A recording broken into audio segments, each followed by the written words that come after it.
Hello students, so in today's lecture we are going to discuss about the relationship between induced EMF and terminal voltage. तो अभी तक हमने discuss किया है कि जो भी जनरेटर में EMF इंड्यूस होता है उसका फॉर्मूला हमने डिराइव किया जो कि आता है NP/60 एक कंडक्टर में और पूरी मशीन में इंटू Z/A उसको कर देते हैं. Whereas Z are the total number of conductors, A is the number of parallel paths and N is the speed of rotation in RPM, P are poles and phi is the flux per pole.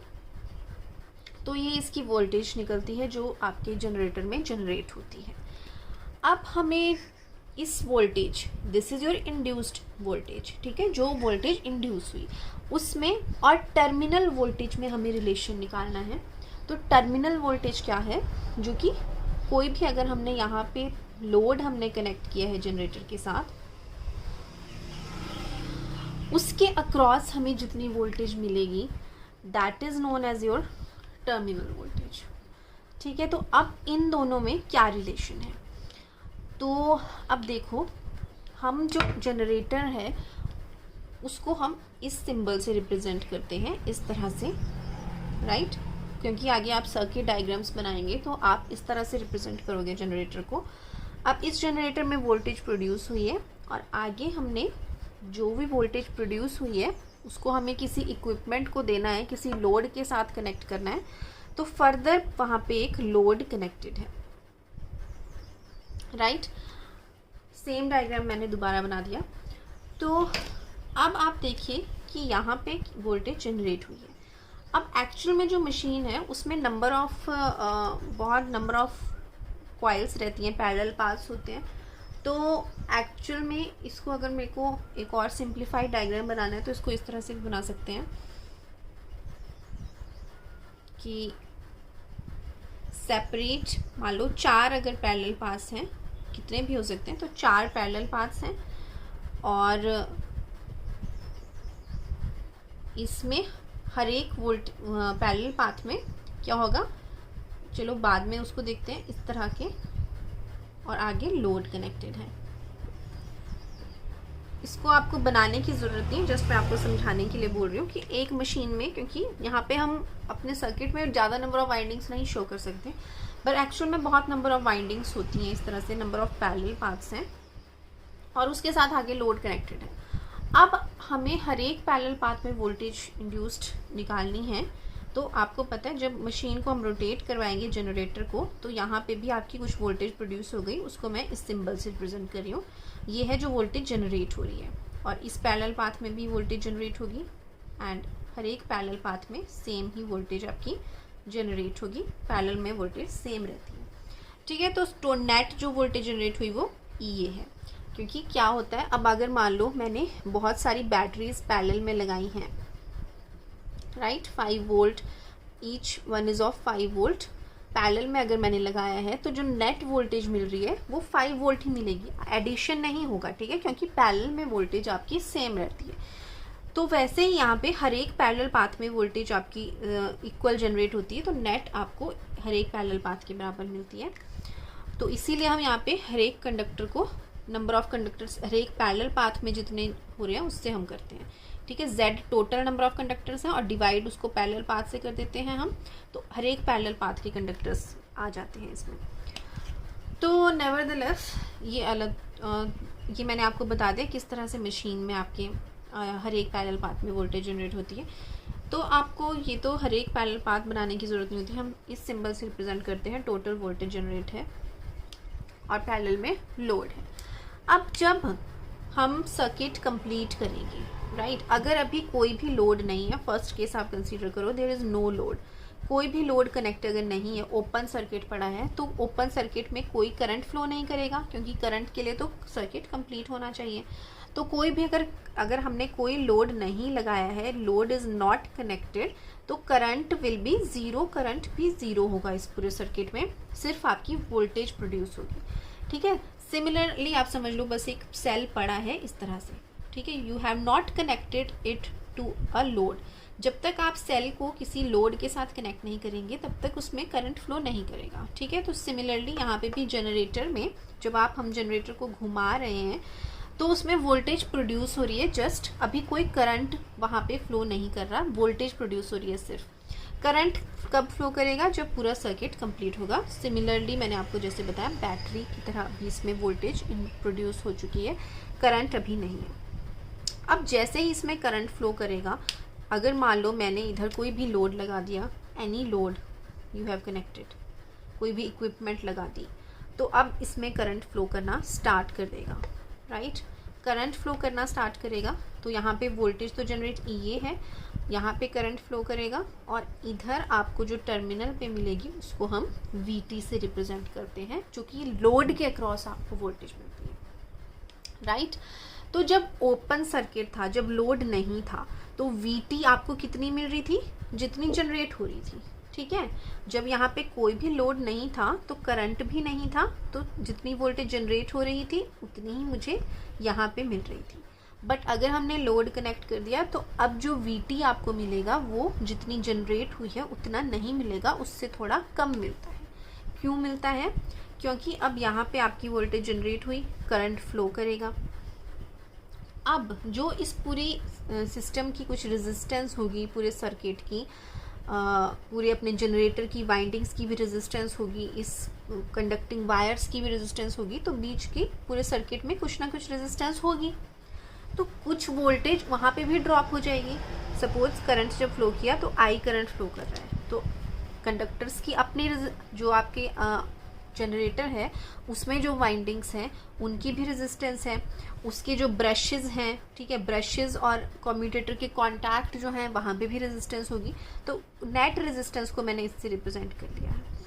अब जो यहाँ से current गया, कुछ voltage यहाँ पे भी खप जाएगी, ठीक है। इस रेजिस्टेंस से करंट जब गुजरेगा तो इस रेजिस्टेंस में भी कुछ वोल्टेज कंज्यूम हो जाएगी।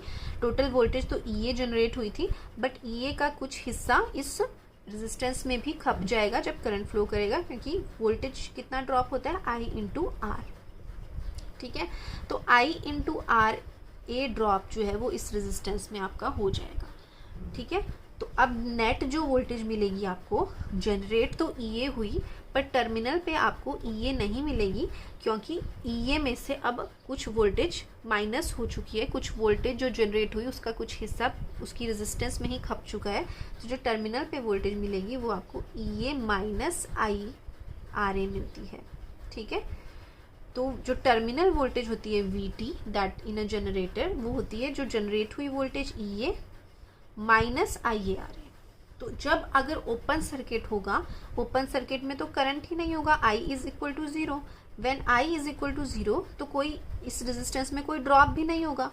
तो जब I 0 है, when this I is equal to 0 जब होगा ये, ठीक है, तो VT EA के बराबर होगी। यही मैंने आपको बोला कि जब ओपन सर्किट था तो टर्मिनल वोल्टेज आपकी EA के बराबर थी, बट जब हमने लोड लगाया तो टर्मिनल वोल्टेज अब कितनी है? EA में से हमने माइनस किया IARA, ठीक है। तो ये आपका इक्वेशन बनता है। इसको आपको बाय हार्ट इसको आपको समझना है और याद भी करना है। बहुत इंपॉर्टेंट है ये, मोटर का भी बहुत इंपॉर्टेंट है और जनरेटर का भी बहुत इंपॉर्टेंट है। तो अभी हमने ये जनरेटर का किया है, आप इसको याद रखेंगे। इसके बेसिस पे न्यूमेरिकल्स भी आते हैं, कॉम्पिटिटिव में भी पूछे जाते हैं, एग्जाम्स में भी पूछे जाते हैं। Overall it is a very very important equation और इसमें कोई भी किसी को डाउट नहीं होना चाहिए। तो अब हम आगे कैसे इसकी थ्योरी लिखेंगे अगर आपसे एग्जाम में पूछा जाता है। तो डायग्राम से पहले मैंने बना लिया, यहाँ पे डीसी मशीन लोड कनेक्ट कर दिया है, करंट फ्लो कर रहा है क्योंकि लोड कनेक्टेड है, और टर्मिनल वोल्टेज मार्क कर दिया है मैंने जो भी पैरामीटर्स हैं उन सभी को मार्क कर दिया अपने डायग्राम में। इस चीज़ का हमेशा ध्यान रखना है आपने पेपर में कि जो भी पैरामीटर्स हैं वो सारे आपने मार्क करने हैं। तो मैंने यहाँ पे EA भी मार्क किया है, टर्मिनल वोल्टेज भी मार्क किया है और करंट भी मार्क किया है। तो फिर अब देखिए, अब हम एक्सप्लेन करेंगे कि क्या क्या जो टर्म्स मैंने यूज़ की हैं उनका क्या क्या मीनिंग है। तो in a DC generator is connected across load के साथ उसको कनेक्ट किया है। अब हर एक टर्म को एक्सप्लेन करना है। IA क्या चीज़ है? IA इज़ लोड करंट, ठीक है। जो करंट फ्लो कर रहा है आपके सर्किट में लोड की वजह से करता है, तो उसको हम लोड करंट भी कहते हैं, क्योंकि सेम करंट लोड में भी जाता है और जनरेटर से भी निकल रहा है, तो that is your load current, ठीक है। अब ये क्यों फ्लो कर रहा है लोड करंट?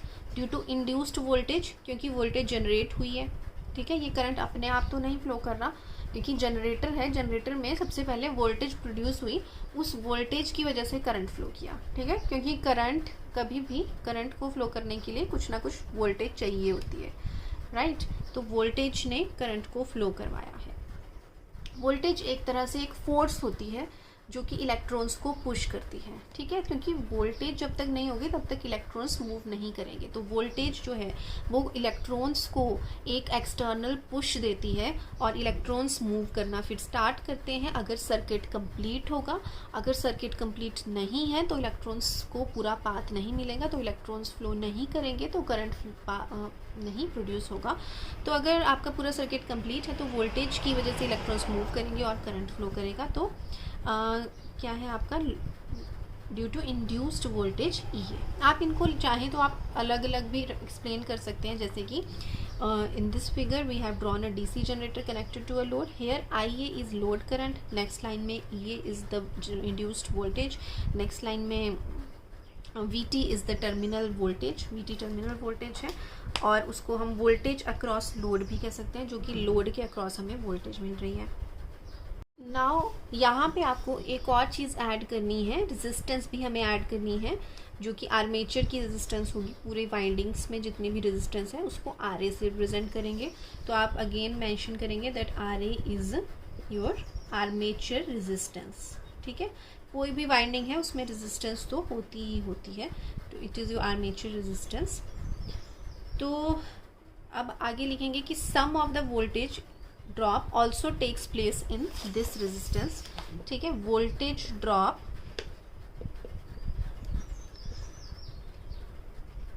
टेक्स प्लेस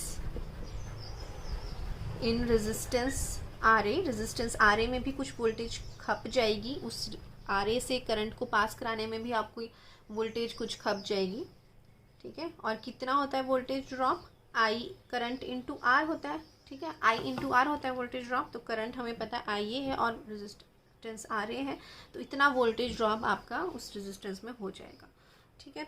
तो अब आप इक्वेशन लिख सकते हैं। Therefore equation can be written as